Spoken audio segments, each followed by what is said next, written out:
আসসালামু আলাইকুম ওরহমতুল্লাহ। ইংলিশ মজার আজকের আয়োজনে তোমাদের সবাইকে অভিনন্দন। শুকরিয়া মহান আল্লাহর কাছে, আলহামদুলিল্লাহ আরও একটি নতুন ক্লাসে অ্যাটেন্ড হতে পেরেছি। হয়ে গেল ৪৬তম বিসিএস প্রিলি। হাজির হয়েছে ইংরেজি অংশের ব্যাখ্যাসহ সমাধান নিয়ে। অলরেডি অনেকেই সমাধান দিয়েছে, তোমরাও সমাধান নিয়েছো, কিন্তু কিছু কিছু কনফিউজিং ফ্যাক্টগুলো এখনও তোমরা ক্লিয়ার হতে পারোনি। বিশেষ কিছু ব্যাখ্যা তোমাদের কাছে এখনও ক্লিয়ার নয়, গোলকধাঁধা রয়েছে। এই সবগুলো বিষয়ের ইনস অ্যান্ড আউটস, খুঁটিনাটি বিষয়গুলো ক্লিয়ার করব বলেই মূলত এই আয়োজনটি, এই ক্লাসটি। তাহলে চলো আজকের আয়োজনটি শুরু করি। ৪৬তম বিসিএস পরীক্ষার প্রশ্নটা কেমন হয়েছে? মোটামুটি আই থিঙ্ক বেশ স্ট্যান্ডার্ড হয়েছে। ওকে, ভালো স্ট্যান্ডার্ড হয়েছে। আমি টাইম ওয়েস্ট করব না, যার কারণে আমি রাইট আনসারটা দিয়ে রেখেছি। যাদের শুধু আনসার নেওয়া প্রয়োজন, আনসারটা নিয়ে দৌড় দিয়ে চলে যেতে পারো। যাদের ব্যাখ্যা প্রয়োজন, you can stay with me, আমার সঙ্গে থেকে যেতে পারো। নাম্বার 1 বলা হচ্ছে, which of the following words can be used as a verb? নিচের কোনটি ভার্ব? স্বাভাবিকভাবে আমি যতটুকু ফিল করেছি, দু একজন পরিচিত জন যারা আছেন, পরীক্ষা যারা দিয়েছেন, দেখা হয়েছে, তারা সবাই বলেছে যে মোবাইলটাকে ভার্ব দিয়েছি। প্রশ্নটা হলো এরকম যে নিচের কোন শব্দগুলো ভার্ব বা কোনটি ভার্ব, অর্থাৎ ভার্ব হিসেবে। তো নর্মালি কিন্তু এখানে যতগুলো শব্দ আছে সবগুলো এই সাধারণ চোখে দেখতে এটা নাউনের মতো, কিন্তু স্পেশালি দুইটা শব্দ নাউন বাদেও ভার্বের মতো কাজ করে। একটা হচ্ছে সুগার এবং আরেকটা হচ্ছে স্যান্ড। এই হচ্ছে সুগার, যেমন হচ্ছে যে মিষ্টি যুক্ত করা, একটু to add something. R sand হচ্ছে কোনো কিছু মসৃণ করা। আর মোবাইল, এটা হচ্ছে একেবারে খাঁটি শব্দ, সেটা কিন্তু নাউন নয়। মোবাইল ফোন বলে নাউন, হ্যাঁ, সেল ফোন নাউন, কিন্তু যখন শুধু মোবাইল বলা হবে সেটা কিন্তু অ্যাডজেক্টিভ। যেমন mobile users, mobile technology, right? So mobile কোনোভাবেই ভার্ব হতে পারে না। মোবাইলের যেটা ভার্ব সেটা হচ্ছে মোবাইলাইজ, ত্বরান্বিত করা, ঠিক আছে? আর মিডিয়া তো নাউন। তাহলে কোন আনসারটা পরীক্ষক নেবেন, বা ৪৬তম বিসিএস পরীক্ষায় কোন আনসারটি তোমরা দিলে রাইট মার্কস পাবে, এইটি বলার এখতিয়ার আমার নেই, যেহেতু এখানে দুইটা আনসারই রাইট। হ্যাঁ, প্রশ্নকর্তা হয়তো বা এটা খেয়াল করেননি, বিধায় দুটো আনসার রাইট এখানে এসে গেছে। ওকে, সো কোনটা দিলে মার্কস পাবে এইটি বলার এখতিয়ার আমার নেই। আমার কাজ হচ্ছে দুইটি সঠিক আনসার এখানে দেখিয়ে দেওয়া। নাম্বার 2তে আসি, in which sentence like is used as a preposition. অর্থাৎ নিচে যতগুলো বাক্য রয়েছে কোনটাতে লাইকটা হচ্ছে প্রেপোজিশন। বেসিক্যালি লাইকটাকে ভার্ব হিসেবে জানি, যে লাইক মানে পছন্দ করা। He likes to eat fish, সে মাছ খেতে পছন্দ করে। He laughs like his father does, সে হাসে ঠিক যেভাবে তার বাবাও হাসেন। এখানে লাইকটা মূলত হচ্ছে কনজাংশন, এই পাশে একটি ক্লজ, এই পাশে একটি ক্লজ, দুইটি ক্লজকে যুক্ত করতে পারে যে সে হচ্ছে কনজাংশন। তাহলে এখানে লাইকটা কনজাংশন। নাম্বার ঘ number, he climb the tree, সে গাছে উঠেছিল লাইক আ ক্যাট, একটা কিসের মতো? একটা বিড়ালের মতো। মনে রেখো, লাইকের বাংলা অর্থ যদি মতো হয় এবং লাইকের পরে বেসিক্যালি যদি নাউন থাকে, তাহলে কিন্তু সেটা প্রিপোজিশন হয়ে যায়। লাইক মানে মতো, যেমন আই অ্যাম লাইক ইউ, আমি তোমার মতো। এই যেখানে মতো অর্থ হবে সেখানে লাইকটা হচ্ছে প্রিপোজিশন। ওকে, সে গাছে চড়েছিল বিড়ালের মতো। নাম্বার ঘ, লাইক মাইন্ডেড পিপল, একই জাতীয় মন মানসিকতার মানুষ, ইটস আ ফ্রেজ। ওকে, এবং এখানে একটি বলি যে প্রশ্নে এটা ভুল রয়েছে, লাইক মাইন্ডেড এর মাঝখানে কিন্তু একটা হাইফেন হওয়া খুব খুব জরুরি। ফ্রেজ অবিকল হুবহু রাখতে হয়, যেমনটা ইংরেজি গ্রামার ডিকশনারিতে রয়েছে, ঠিক সেরকমভাবেই। তো সেই জায়গা থেকে লাইক মাইন্ডেড সমজাতীয়, এটা অ্যাডজেক্টিভ পিপল, এবং মনে রাখা দরকার লাইক মাইন্ডেডের পরে কিন্তু নাউনটা প্লুরাল হয়। সো সমজাতীয় মন মানসিকতার মানুষগুলোর necessary to start a business, একটা বিজনেস শুরু করার জন্য খুবই প্রয়োজন সমজাতীয় মন মানসিকতার, সমমনা। তো এখানে বলা দরকার যে লাইক মাইন্ডেড, এটা একটা যেহেতু ফ্রেজ, এই জায়গায় শুধু লাইকটাকে আন্ডারলাইন করা মোটেই ঠিক হবে না। একটা জিনিস মনে রাখতে হবে, কোনো সময় ফ্রেজের একটা পার্টকে আলাদা করে হাইলাইট করা কোনোভাবেই উচিত নয়, সেটিকে কোনোভাবেই আনসার করা যায় না। ফ্রেজ হচ্ছে মূলত একটা গুচ্ছ, মানে ব্যাপারটা এরকম যে রক্ত, ব্লাডের একটা ফোঁটা বা ছোট একটা জিনিসকে টেনে নিয়ে বলা হচ্ছে এটার নাম কি, তাহলে ওটাও তো আসলে ব্লাডই থাকবে। এবং ওই রক্তের কোনো একটি অংশকে টেনে নিয়ে যে বলার দরকারই উচিত নেই, মানে উচিতই হয় না যে এটার নাম কি। আসলে এটা একটা গুচ্ছ, একটা পুরো কম্বিনেশন। সো ফ্রেজের কোনো একটা পার্ট, কোনো একটা বিন্দু, কোনো একটা অংশকে আলাদা করে ডিফাইন করা আমার এখানে উচিত নয়। শুধু এটুকু বলে রাখি, like minded acts as an adjective, এটা অ্যাজেক্টিভ হিসেবে কাজ করে এবং এরপরে নাউনটা প্লুরাল হয়। নাম্বার 3তে আসো, he died following the incident, অর্থাৎ ঘটনার পরেই সে মারা গিয়েছিল। ফলোয়িং মানে এখানে অনুসরণ করা নয়, ফলোয়িং মানে হচ্ছে আফটার। বেসিক্যালি কিছু কিছু প্রেপোজিশন রয়েছে, এগুলোকে বলা হয় পার্টিসিপল প্রেপোজিশন, যেমন রিগার্ডিং, ফলোয়িং, এরকম অনেক শব্দ রয়েছে, কনসার্নিং। তো এই শব্দগুলোর অর্থ অনেক সময় আলাদা হয়। বেসিক্যালি এখানে আমরা চাইলে কিন্তু আফটার ইউজ করতে পারি, যে he died after the incident, ঘটনার পর সে মারা গিয়েছিল। সো এই জায়গাটায় ফলোয়িংটা হচ্ছে প্রেপোজিশন। এবং তোমরা যে প্রেপোজিশনের লিস্টগুলো দেখো, in, on, at, to, for, এগুলোর বাহিরেও কিন্তু আরেকটু বড় ধরনের প্রেপোজিশন রয়েছে। একটু লিস্টগুলো দেখে নিও, লিস্ট অফ পার্টিসিপল প্রেপোজিশন। দেখবে সেখানে এই ফলোয়িং, রিগার্ডিং, কনসার্নিং, অ্যাকর্ডিং, এই টাইপের কিন্তু অনেক প্রেপোজিশন রয়েছে। ওকে, আচ্ছা, এরপরে আমরা আসবো 4 নাম্বারে। 4 number, writing a diary is a very good practice to develop the writing skill, অর্থাৎ ডায়েরি লেখাটা ভালো একটা প্র্যাকটিস রাইটিং দক্ষতা বৃদ্ধির জন্য। আন্ডারলাইন ওয়ার্ডটাকে আমরা কি বলতে পারি?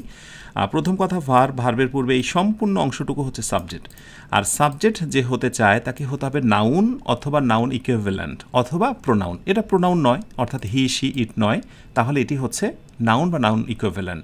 এখন নাউন বা নাউন ইকুইভ্যালেন্ট কী হতে পারে? নাউন ক্লজ হতে পারে, নাউন ফ্রেজ হতে পারে। এটা ক্লজ নয়, বিকজ এর ভিতরে কোনো সাবজেক্ট ভার্ব নেই, so it's a noun phrase. এটা জেরান্ড ফ্রেজও হতে পারে একই সাথে, আমার অপশানে সেটি নেই। প্রসঙ্গত বলি যে যদি ভার্বের সঙ্গে আইএনজি যুক্ত অংশটি জেরান্ড ফ্রেজটা বাক্যের সাবজেক্ট হয়, তাহলে কিন্তু সেটা একই সাথে ভার্বাল ফ্রেজও হয়। নাউন ফ্রেজ অপশানটা যদি এখানে না থাকতো, তাহলে সেটি কিন্তু ভার্বাল ফ্রেজ হয়ে যেতে পারতো, তাহলে বাক্যের সাবজেক্ট, অতএব এটি হচ্ছে নাউন ফ্রেজ। নাউন ফ্রেজ গঠনের প্রায় 22 থেকে 23 রকমের স্ট্রাকচার রয়েছে, যেমন determiner plus noun, determiner adjective plus noun, এরপরে হচ্ছে gerund plus extension plus noun, এই হচ্ছে জেরান্ড প্লাস এক্সটেনশন প্লাস যেটি, সেটি হচ্ছে এটি। অতএব এটিকে আমরা বলবো নাউন ফ্রেজ। নাম্বার 5 আসি, fill in the blank with the correct word. Okay, so injured he lay on the ground, অর্থাৎ আহত হওয়ায় সে মেঝেতে, মানে কি বলে, জমিনে পড়ে যায় এবং গোংরাতে থাকে, চিৎকার করতে থাকে। প্রসঙ্গত বলি, প্রশ্নে এখানে একটি ছোট্ট মিস্টেক রয়েছে, আসলে এই জায়গাটা কমা থাকা খুবই বাধ্যতামূলক। পার্টিসিপল ফ্রেজগুলো যখন বসে তখন সেখানে কমা থাকা খুবই জরুরি। সো ইনজিউর্ড মানে অলরেডি আহত হয়ে গেছে, আহত অবস্থায় যখন কোনো কিছু ঘটে যায় একেবারে হয়ে, তখন পাস্ট পার্টিসিপল হয়ে যায়। So injured he lay on the ground Groening. Simply একেবারেই আমরা কঠিন করতে যাব না, আহত হয়ে, বাংলাটা এরকম, আহত হয়ে। তাহলে আমি যদি বলি তাকে দেখে, কি হবে বলো তো? সিন হিম, সিন হিম, তাকে দেখে। তারপর আমি যদি বলি যে ভাত খেয়ে, তাহলে কি বলো তো, কী হবে? ইটেন রাইস, ইটেন রাইস, ভাত খেয়ে। তাহলে এরকম যখন কথাগুলো আমরা বলি যে হয়ে, খেয়ে, নিয়ে, দিয়ে, তখন কিন্তু সেটা ফ্রেজের একটা পার্ট হয়ে যায়, এবং এক্ষেত্রে অবশ্যই কমা দেওয়া বাধ্যতামূলক এবং পরে বাক্যটি। সো রাইট উত্তর হচ্ছে এনজিওর্ড। ওকে, অন্য কোনো আনসার হওয়ার কোনো পসিবিলিটি নেই। নাম্বার 6 আসি এবার আমরা। নাম্বার 6 হচ্ছে find out the meaning of the following phrase by and large. By and large মানে হচ্ছে কি বলবো, অন দ্য হোল, মানে সামগ্রিকভাবে। এখানে আসলে বোঝানো কিছু নেই, এই ফ্রেজটা মেবি তোমাদের কমন পড়ার কথা। By and large, on the whole, সামগ্রিকভাবে। 7 number, choose the best alternative for the underline.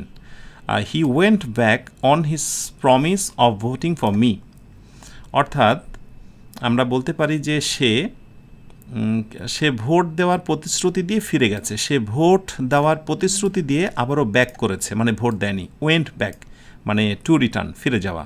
So withdraw থেকে উইথড্রিউ, যেহেতু এখানে গো থেকে ওয়েন্ট আছে, মানে প্রশ্নে বলা হচ্ছে যে আন্ডারলাইন অংশটুকু তুলে দিয়ে আমি কোনটা বসাতে পারি যেটাতে অর্থটা হুবহু এক থাকবে।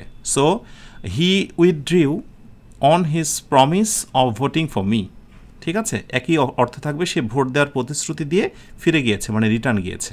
ওকে, সো এখানে ওয়েন্ট ব্যাকের পরিবর্তে আমরা বসাবো উইথড্রিউ। ওকে, এরপরে আসবো 8 number, let the cat out of the bag. খুবই স্ট্যান্ডার্ড মডার্ন একটা ইডিয়ম, সেটা হচ্ছে গোপন কোনো কিছু অসতর্কতার সাথে প্রকাশ করা। রিভিল আ সিক্রেট কেয়ারলেসলি, এখানে বোঝানো কিছু নেই, একটু দেখে নিও। যাদের কন্ট্রোলে বা মুখস্থ অংশ থেকে কমন পড়েছে, it's really good for you. Number 9-এ আসি, he is a man to depend on. এই বিষয়টা নিয়ে একটু বলা দরকার। He is a man to depend on. আসলে ইংরেজি লেখার দুইটা ধরন, একটা হচ্ছে অ্যাজ ইউজুয়াল, যে লেখাটা লিখলেই আমরাও বুঝি, বাংলা বঙ্গানুবাদ করতেও বেশ ভালো লাগে, কিন্তু আরেকটা আছে লিটারি, অথবা হচ্ছে যেটাকে আমি বলবো হচ্ছে পোয়েটিক সেন্স, অথবা হচ্ছে ওয়ার্কস অফ আ রাইটার, একজন লেখকের লেখার এক বিশেষ ধরন। মূলত ঘুরিয়ে যদি আমরা এই কথাটাকে বলতাম, হি is a man to depend on, না বলে যদি বলতাম হি is a dependable man, he is a dependable man, যে সে একজন নির্ভরশীল মানুষ, অর্থ করতে খুব সুবিধা। এবং ডিপেন্ডেবল বললে আমরা বুঝতাম সেটা অ্যাডজেক্টিভ, কিন্তু যখন বলা হচ্ছে হি is a man to depend on, তো অর্থ করতেও সমস্যা এবং নানাবিধ সমস্যা। Anyway, two depend on is equal to হচ্ছে ডিপেন্ডেবল। সহজ কথা, ডিপেন্ড, ডিইপিইএনডি, ডিপেন্ডেবল মানটা ঠিক আছে, পিইএনডি, হ্যাঁ ডিপেন্ডেবল। তাহলে ডিপেন্ডেবল শব্দটা অ্যাডজেক্টিভ। এই এ ম্যান সম্পর্কে মডিফাই, এটা পোস্ট মডিফায়ার হিসেবে এখানে বসেছে। আর ডিপেন্ডেবলটা যদি আমরা বসাতে চাইতাম তাহলে এ ডিপেন্ডেবল ম্যান আমি তাও বসাতে পারতাম, রাইট?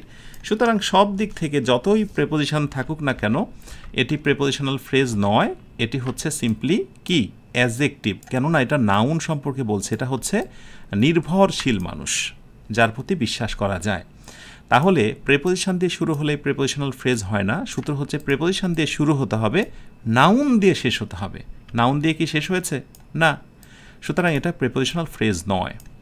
ওকে, নাম্বার 10-এ আসি, his dream that he will be a BCS cadre finally came true.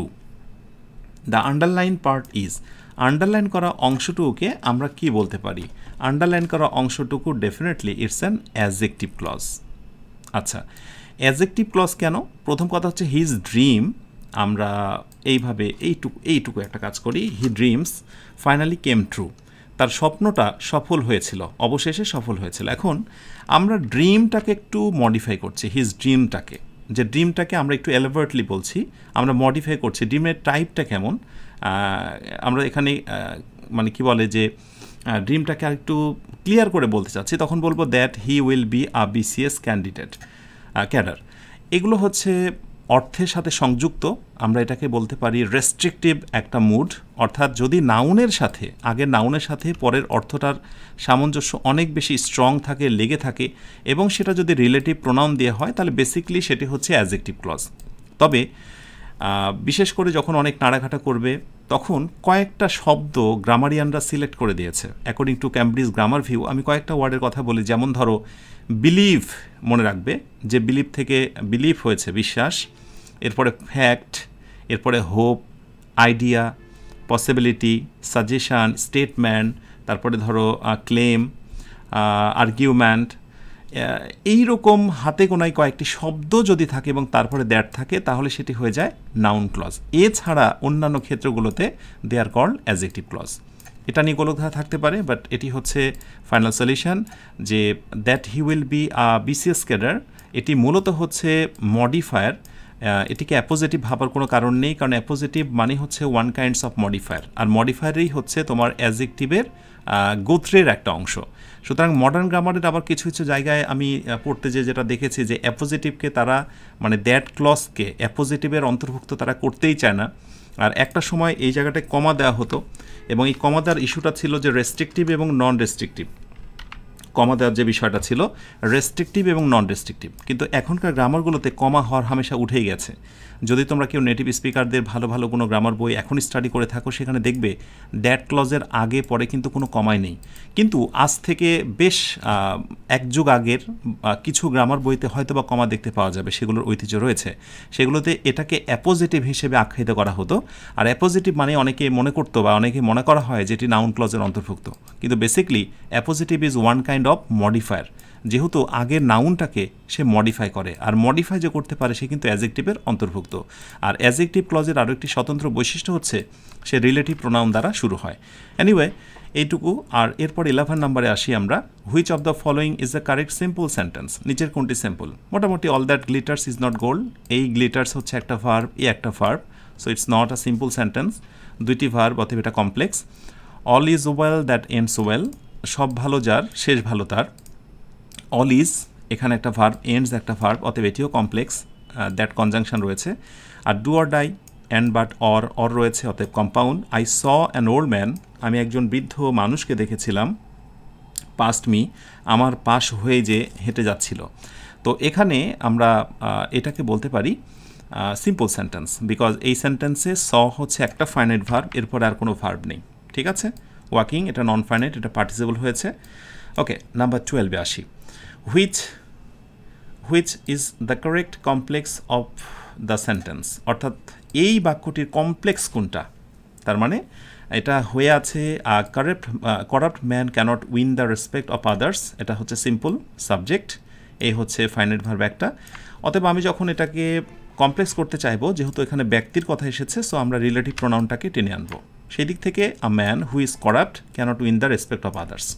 আর যাদের আসলে বেসিকটা অত স্ট্রং নেই তারা হয়তো বুঝবে না, কিন্তু যারা বেসিক ভালো রেখেছো আমার মনে হয় একটুতে বোঝার কথা অ্যান্টিসিডেন্টের যে ইউজটা সে অনুযায়ী ঠিক আছে কিনা। আর এখানে তো মারাত্মক ভুল, এটাতে উইন শব্দটাই নেই। ওকে, এরপরে আসি আমরা 13 নাম্বারে। আচ্ছা, 13 number, who else is the better players than Zaman in the team, Zaman in the team. অর্থাৎ এই বাক্যটা প্রথমত এটা বলে দিই যে হু এলস, হু এর সঙ্গে যখন এলস যুক্ত করা হয়েছে, বাক্যটা যদি হতো যে হু ইজ দ্য বেটার, তাহলে অর্থ হতো যে কে ভালো, হু ইজ দ্য বেটার, কে ভালো। হ্যাঁ, কিন্তু যখন হু এলস হয়েছে তখন আর কে ভালো বা কেই বা ভালো, আর কে ভালো বা কেই বা ভালো জামানের থেকে এই দলে। তাহলে বুঝতে পারছো, হু ইজ দ্য বেটার, কে ভালো, আর who else is the better, কেই বা ভালো আর কেই বা ভালো। এই জন্য এলস এসেছে। এই জন্য তোমরা অবাক হয়ে যেও না যে বাক্যটায় এলস রয়েছে, তাহলে পরেরগুলোতে এলস নেই কেন, সেটা আমি ক্লিয়ার করে দিলাম। প্রশ্নবোধক যেহেতু বাক্য, তাই প্রশ্নবোধক প্যাটার্নে করা হয়েছে, is there any other player in this team who is as good as Zaman. যেহেতু পজিটিভ করতে বলা হয়েছে, এই জন্য আমরা কম্পারেটিভের আমরা পজিটিভটা নিয়ে এসেছি। যাদের পজিটিভ, কম্পারেটিভ এবং সুপারলেটিভের সমস্যা রয়েছে, আমার চ্যানেলে একটা প্লেলিস্ট রয়েছে, সেইখান থেকে দেখে নিও। অ্যাজ অ্যাজ এটা হচ্ছে পজিটিভের একটা সিম্বল। ঠিক আছে, আচ্ছা, এরপরে 14 নম্বরে আসি, fill in the blank with the correct word. The submarine dipped to avoid by the enemy plane। আচ্ছা, এই সেন্টেন্সটি বোঝানোর আগে আমার আরেকটি বাক্য বোঝানো দরকার। যেমন আমি যদি বলি যে TURNED, আচ্ছা, we turned off the lights, LIGHTS, lights. খেয়াল করে দেখো, আমি যদি বলি টু অ্যাভয়েড, এরপরে filling in the gap, by the neighbour, NEIGHPOURS, neighbours. Okay, আচ্ছা, এখন ধরো আমি এখানে একটা ওয়ার্ড রাখলাম, সেটা হচ্ছে নোটিস, NOTIC, নোটিস। তাহলে অনেকে যেটা স্বাভাবিক সেন্স থেকে ভাববে যে অ্যাভয়েডের পর দ্বিতীয় আরেকটি ভার্বের সঙ্গে আইএনজি হয়ে যাবে, তাই অনেকেই কিন্তু গণহারে এই আনসারটি দিয়ে ফেলবে। হ্যাঁ, কিন্তু এখানে অর্থটা একটু ভালো করে বোঝার চেষ্টা করো। We turn off the lights, আমরা কি করেছিলাম, বাল্বগুলো বন্ধ দিয়েছিলাম। We turn off the lights to avoid notice by the neighbours, অর্থাৎ বলবো প্রতিবেশীদের থেকে নজর এড়াতে।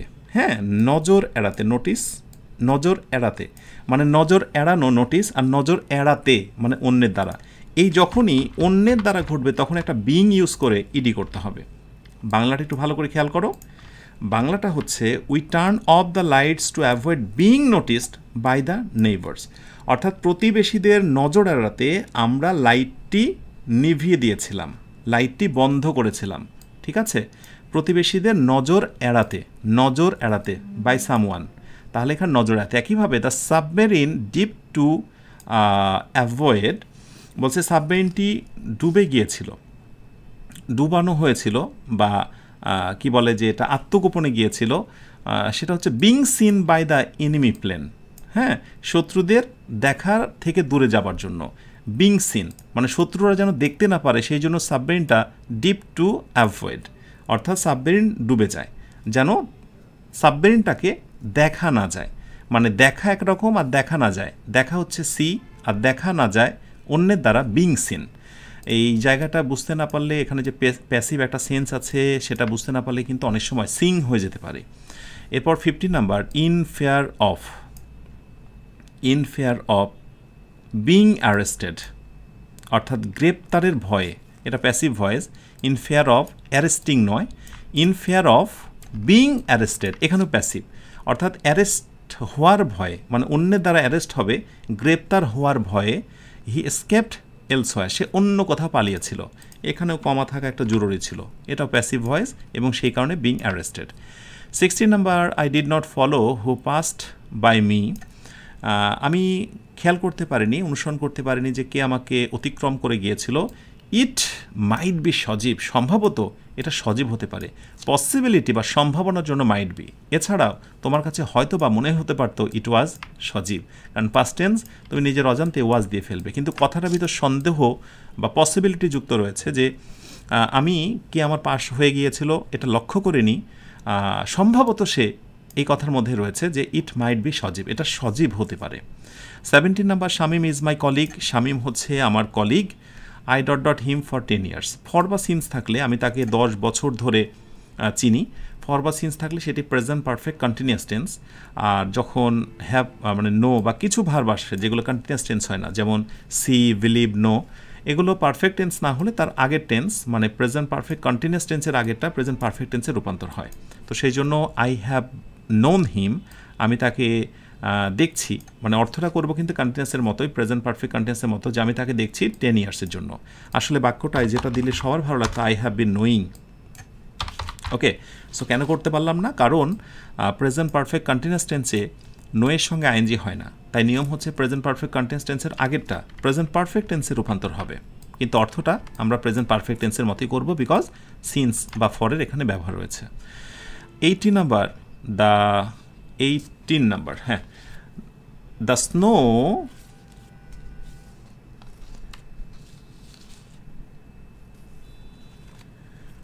সিকোয়েন্স কি ব্রেক হলো কিনা?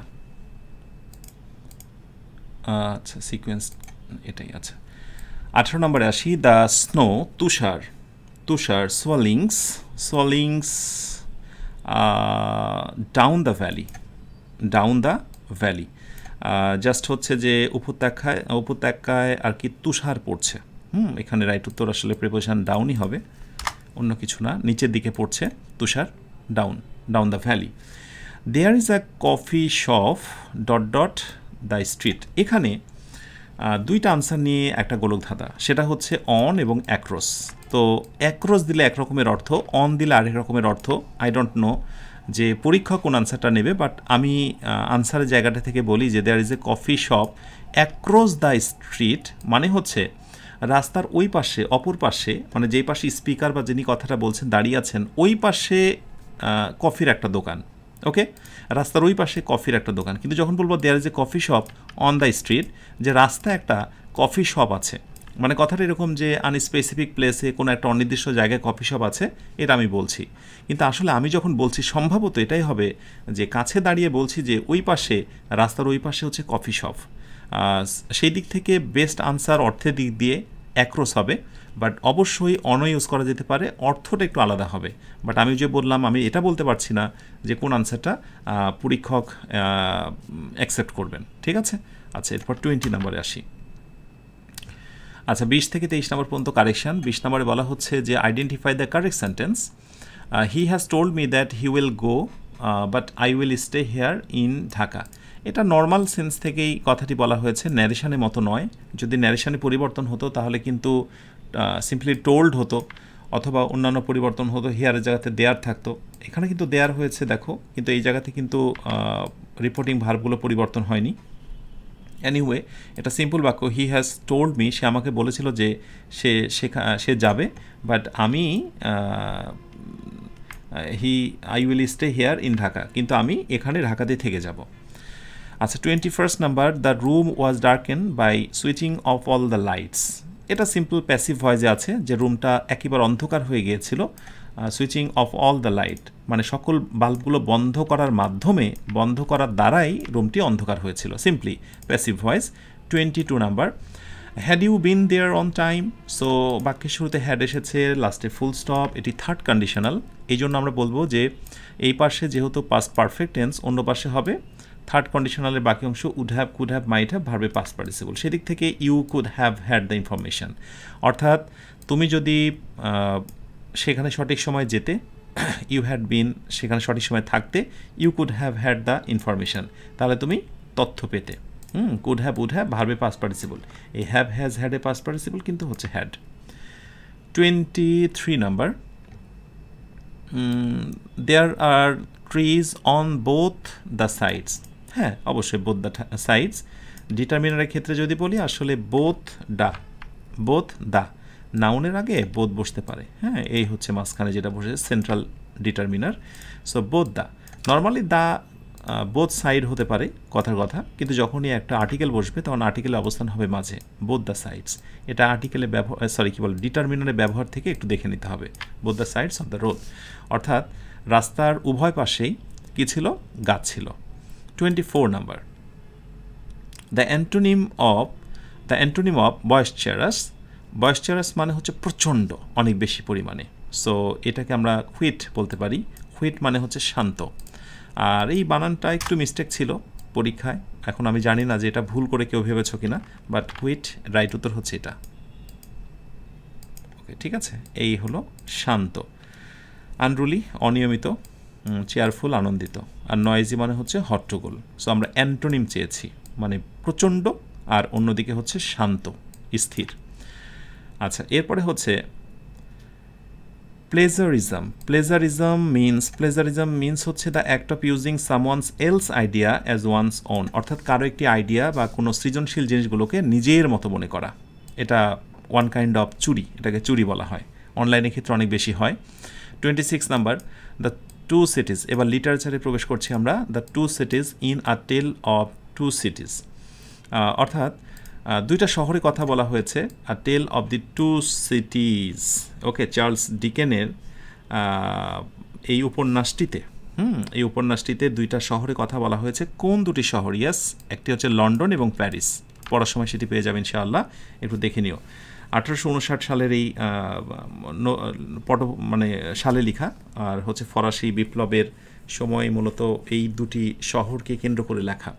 27 number, the line frailty thy name is a man occurs in the Shakespeare's play.